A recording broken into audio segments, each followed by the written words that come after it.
अच्छा, विपक्ष के जो कार्यकर्ता हैं तो कहते हैं कि भले हम लोग चुनाव हार गए, लेकिन भाजपा के जो नेता हैं वो केवल झोला ढोते रह गए और बाहर के लोगों को ही केवल मौका मिल रहा है भाजपा में, एनडीए में।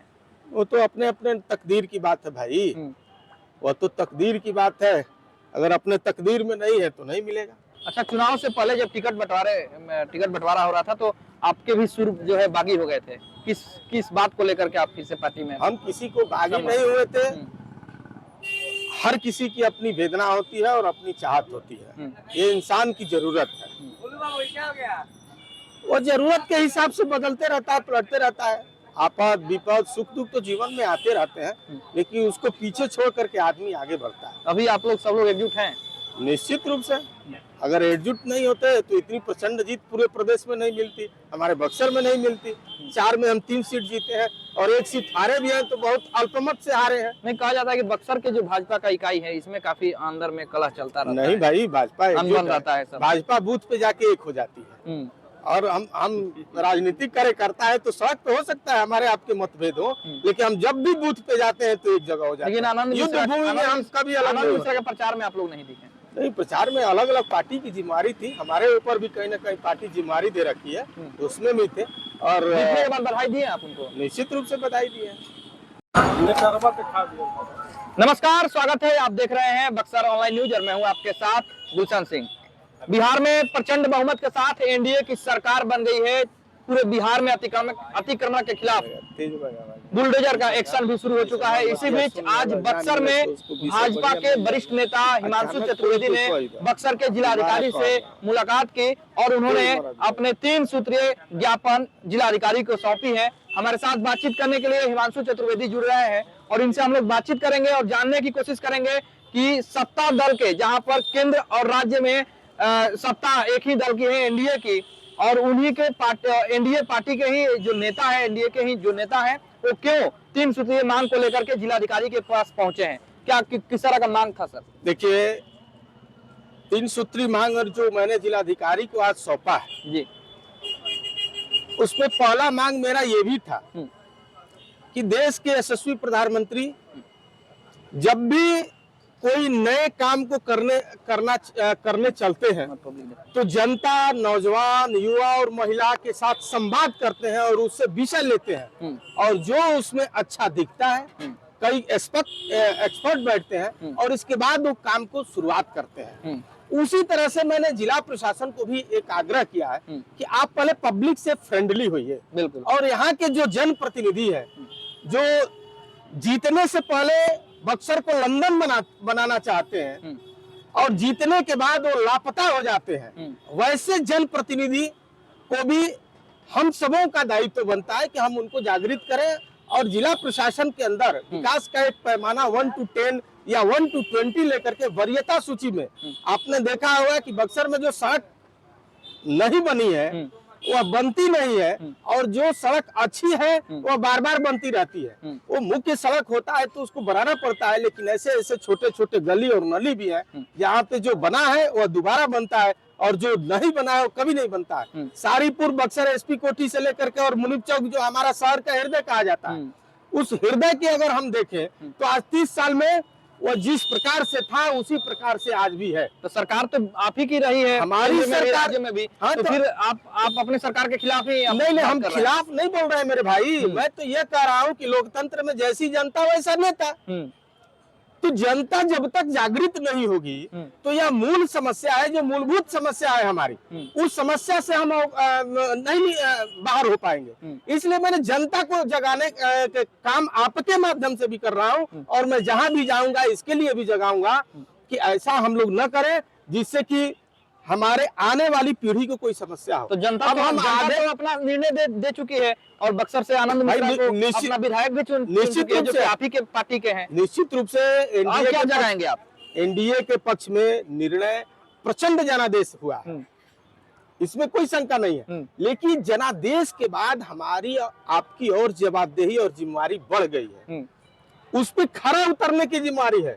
हमारा केंद्र का नेतृत्व हो या प्रदेश का नेतृत्व हो, वह दोनों विकासमुखी नेतृत्व है, उसको उस कड़ी को बक्सर से जोड़ना है। आज बक्सर 4 लेन बना, जहाँ 5 घंटे में हम लोग जाते थे, आज 1.5 घंटे में सफर करते हैं।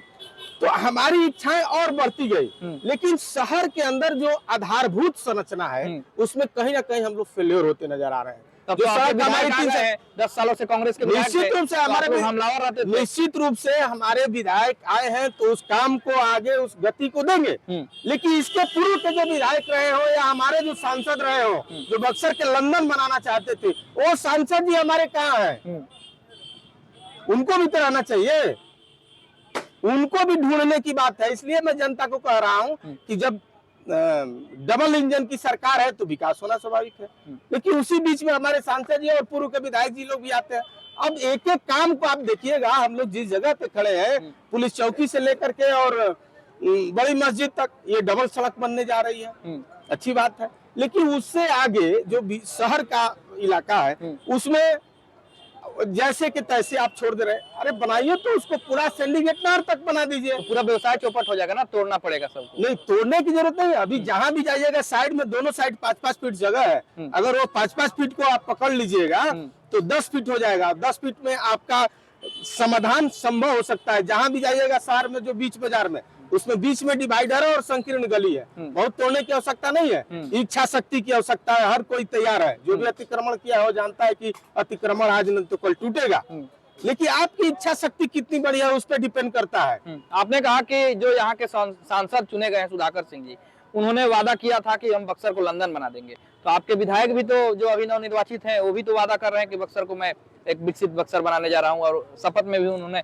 बक्सर धाम की जय के साथ अपने शपथ का समापन किया। निश्चित रूप से करेंगे। अभी तो उनका कार्यकाल अब शुरू हुआ है, तो जैसे शुरू हुआ है तो दौड़ के साथ आगे तेजी से बढ़ेंगे वो। लेकिन जो पहले से तेजी से दौड़ रहे थे उनको बढ़ने का अंदाज अभी तक किसी को दिखा हो तो कोई हमको दिखा के संतुष्ट कर दे। लेकिन एक बात समझ में नहीं आ रहा है कि जब चुनाव आता है तब नेता जो है सड़क पर आते हैं, और अब चुनाव खत्म हो गया, सरकारें बन गई, तो हिमांशु चतुर्वेदी वो भी सत्ता दल के क्यों सड़क पे आ रहे हैं? हम सड़क पे नहीं, हम आपको जागृत करने चले हैं और सबको करने चले हैं कि ये एनडीए का प्रचंड जीत ये हमारे कंधे की जिम्मेवारी और बढ़ा दी है, और इस जिम्मेवारी को पूरा करने के लिए हमारे और आपका सामंजस्य होना बहुत जरूरी है।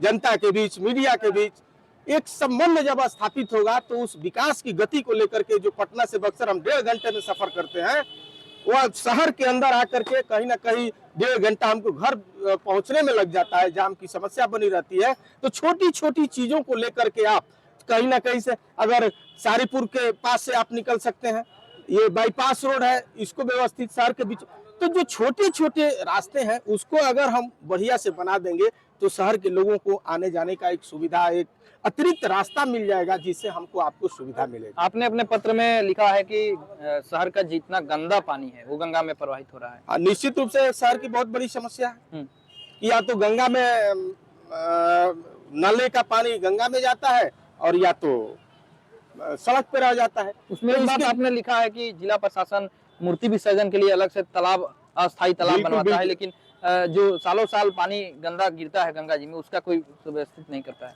निश्चित रूप से ये जो गंगा मूर्ति विसर्जन हम लोग अलग से तालाब में कराते हैं, जो सरकार के एनजीटी का रूल है उसके अनुसार तो हम करते हैं, लेकिन जो पहले से चलते आया है उस चीज को दुरुस्त हम लोग, नाले का पानी अभी भी गंगा में जा रहा है, तो ये सवाल ही इसीलिए उठाया जाता है कि उसका समाधान हो। इसलिए मैंने समाधान के लिए सवाल उठाया है, ताकि आने वाले दिन में इसका समाधान हो।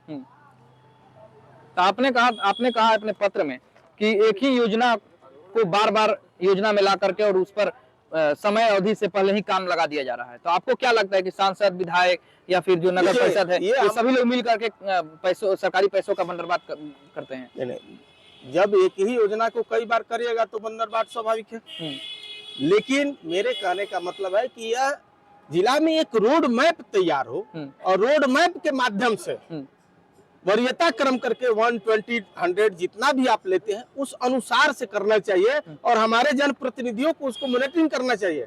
स्वैच्छिक फंड भी होता है जनप्रतिनिधियों का, अगर जिला प्रशासन के पास कहीं पैसे की कमी हो रही है, कहीं घट पड़ रहा है, तो उसके अनुसार उसको लगा करके काम को गति देना चाहिए। तो ये जनप्रतिनिधि लोग भी अपने हिसाब से, अपने टोलों के हिसाब से, वोट बैंक के हिसाब से काम करते हैं, तो विकास कहीं ना कहीं पीछे छूट जाता है। विकास की गुणवत्ता में भी कुछ कमी आई है क्या कमीशन के चक्कर में?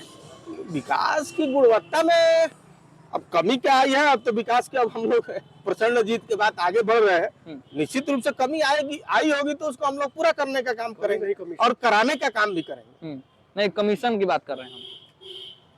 कमीशन भी एक कारण हो सकता है, नो डाउट, क्योंकि मैं ठेकेदार नहीं हूँ और ना अभी तक मुझे जनता ने और पार्टी ने उस रूप में हमको अवसर दिया है कि मैं एक एक चीज का मॉनिटरिंग कर सकूं।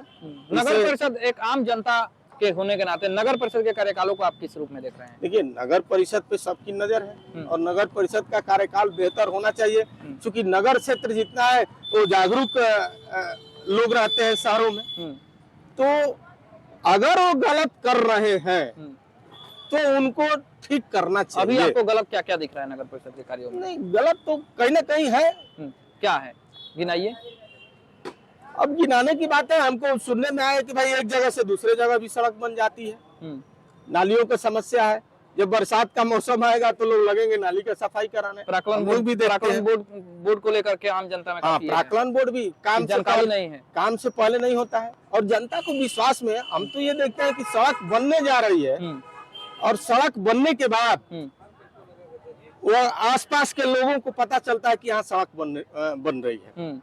सड़क बनने की ताड़का नाला हमारे लिए ऐतिहासिक धरोहर है भाई। वो अब नाला में परिवर्तित हो चुका है और उस नाले का जीर्णोद्धार निश्चित रूप से होना चाहिए। मैं इसके पक्ष में हूँ और इसको मैं भरसक प्रयास जरूर करूंगा, सरकार से भी मांग करूंगा, यथोचित जगह पे भी रखूंगा कि ताड़का नाले का विकास हो। अच्छा, विपक्ष के जो कार्यकर्ता हैं तो कहते हैं कि भले हम लोग चुनाव हार गए, लेकिन भाजपा के जो नेता हैं वो केवल झोला ढोते रह गए और बाहर के लोगों को ही केवल मौका मिल रहा है भाजपा में, एनडीए में। वो तो अपने अपने तकदीर की बात है भाई, वो तो तकदीर की बात है। अगर अपने तकदीर में नहीं है तो नहीं मिलेगा और तकदीर में होगा तो जरूर मिलेगा। लेकिन एक चीज बताना चाहते हैं आपके माध्यम से, बक्सर के भाजपा आपके माध्यम से बता देना चाहते हैं कि कुछ ऐसे भी लोग हुए हैं इस देश में जो बिना चुनाव लड़े कभी जनप्रतिनिधि बने भी वह अपने को स्थापित रखे हैं। तो हो सकता है कि हम लोग जैसे कार्यकर्ता का भी नंबर उसी में हो और वो बड़े नाम में शुमार है। अगर आप बिहार की बात करें तो जयप्रकाश नारायण जी भी कभी किसी सदन के सदस्य नहीं रहे और महात्मा गांधी, ऐसे हजारों और अनेकों उदाहरण मिलेंगे आपको। तो हम तो इतना ही जानते हैं कि हिमांशु चतुर्वेदी बक्सर का एक नागरिक है और भारतीय जनता पार्टी का कार्यकर्ता है। पार्टी जो उसको दायित्व देगी, जिम्मेवारी देगी, निश्चित रूप से पूरा किया जाएगा। लेकिन जागरूक इन बक्सर के जनता होने के नाते हम अपना प्रश्न, अपनी व्यवस्था निश्चित रूप से रखेंगे और कहेंगे। अच्छा, चुनाव से पहले जब टिकट बंटवारा हो रहा था तो आपके भी सुर जो है बागी हो गए थे, किस बात को लेकर के आप फिर से पार्टी में? हम किसी को बागी नहीं हुए थे। हर किसी की अपनी वेदना होती है और अपनी चाहत होती है, ये इंसान की जरूरत है। वो जरूरत के हिसाब से बदलते रहता है, पलटते रहता है। आपात विपद सुख दुख तो जीवन में आते रहते हैं, लेकिन उसको पीछे छोड़ करके आदमी आगे बढ़ता है। अभी आप लोग सब लोग एकजुट हैं? निश्चित रूप से।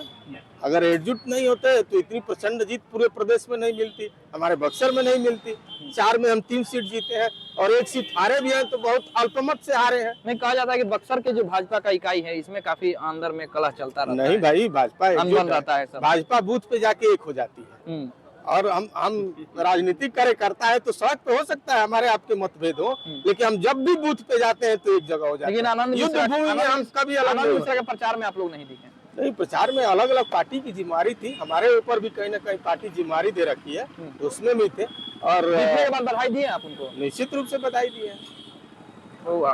सभी जगहों पर उनको बुला करके सम्मानित किया जा रहा है, गमछा होना चाहिए भाई, जनप्रतिनिधि है तो उनका तो होना चाहिए, निश्चित रूप से होना चाहिए। लेकिन आप लोग चुनाव कब लड़ेंगे, क्योंकि आप लोग पुराने कार्यकर्ता हैं पार्टी के? अब तो भाग्य जाने, अपना काम हम करते हैं, बाकी हमारे भाग्य में होगा तो लड़ेंगे, भाग्य में नहीं होगा तो ये थे हमारे साथ भाजपा के वरिष्ठ नेता हिमांशु चतुर्वेदी, जिन्होंने तमाम मुद्दों पर चर्चाएं की। आज इन्होंने बक्सर के जिलाधिकारी को अपना 3 सूत्रीय मांग पत्र सौंपी है, उसमें भ्रष्टाचार से लेकर के कई सारी योजनाओं के जिक्र किए हैं। इन्होंने कहा कि ताड़िका नाला जो कि ऐतिहासिक धरोहर है बक्सर का और उसको वो जो है अब केवल नाला में सिमट कर रह गया है, उसके जीर्णोद्धार की इन्होंने बात की है। साथ ही इन्होंने जो जनप्रतिनिधि हैं उनकी जिम्मेदारियों को लेकर के सवाल खड़ा किया है। कि उनकी क्या जवाबदेही है वो तय होना चाहिए। और इन्होंने बक्सर शहर को सुदृढ़ और विकसित करने को लेकर के कहा है कि ये जनता को जागरूक करेंगे और जनता जब यहाँ से जागेगी तो बक्सर का विकास निश्चित तौर पर होगा। बने रहिए हमारे साथ, फिर मिलेंगे। धन्यवाद।